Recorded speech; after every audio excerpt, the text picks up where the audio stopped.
Good evening, everyone. I'm greatly under the weather right now, so if I sound a little slurry, repetitive, or exhausted in this video, it is due to the Benadryl that I have taken to try and combat my system and get me back healthy.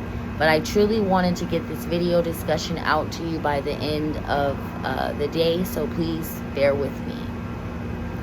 I hope your day is going well. And according to the prompt, virtual worlds integrate multiple types of content and information sources. This is to increase in the concept of virtual worlds as a collaborative learning tool that has led to the creation of immersive learning environments. This video discussion will briefly define immersive learning environments and discuss how they could be integrated into an organization's learning strategy. To better assist in addressing the discussion prompt questions, I will be referring to external references which will be listed in my post. What is known about these learning environments already? According to Schreier, an experiential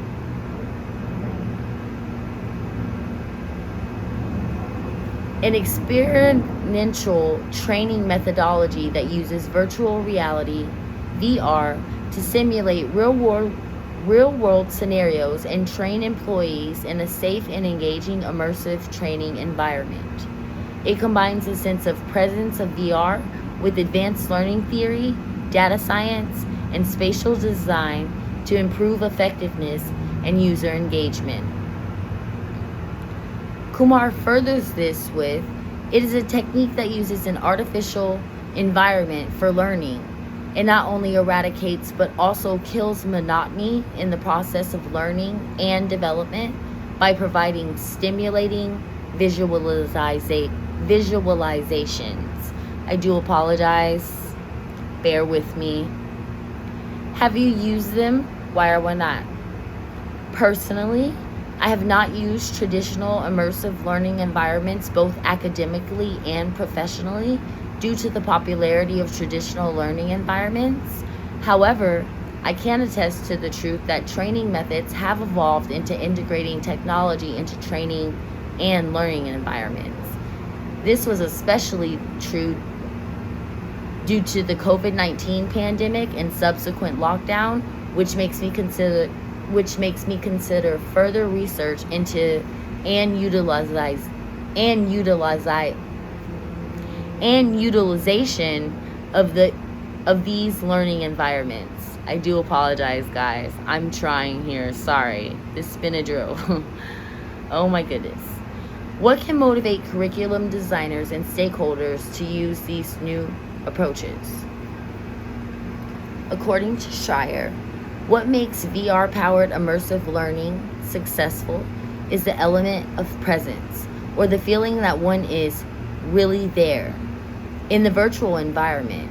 Creating a truly immersive training environment that can be delivered virtually requires a synthesis of expertise from a vast range of fields, including instructional design and data science.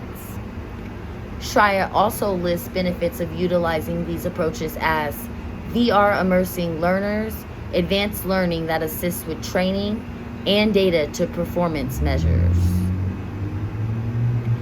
What are the practical obstacles to using these forms of technology? Practical obstacles to using these forms of technology include, according to Steele, technology misuse and breakage, uncharged devices, lag times and other technical difficulties, which we're all familiar with, or at least have been familiar with at some point in our life, unreliable devices, which we also can empathize with, and transportation concerns for the weight of the technology. The biggest obstacle also happens to be cost.